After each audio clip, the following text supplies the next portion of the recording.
এখন আমরা চলে এসেছি সীমানা ভিউ পয়েন্টে। আর এই যে আমাদের গাড়িটা পার্কিং এখানে করেছে, এবং এটাই হলো ভিউ পয়েন্টের মেন জায়গা। এখান থেকেই সীমানা ভিউ পয়েন্ট। বাট ফগের কারণে, ক্লাউডের কারণে কিছুই দেখা যাচ্ছে না। এখানে পুরো একদম ঝাপসা হয়ে গেছে। নাহলে এখানটা থেকে অনেক সুন্দর একটা ভিউ পাওয়া যায়, খুব সুন্দর একটা ভিউ পাওয়া যায় এই পয়েন্টটা থেকে। মেঘটা যদি কাটে তাহলে দেখতে পারবো যে এখান থেকে ভিউটা কেমন হয়।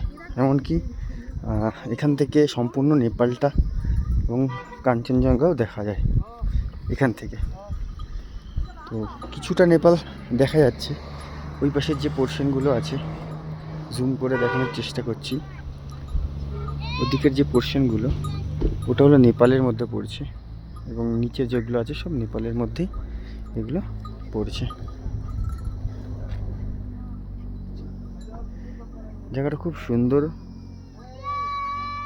জায়গা, এবং এখানে অনেক ফুল ফুটে রয়েছে, অনেক ফুল আছে, অনেক ফুল গাছ আছে কালারিং।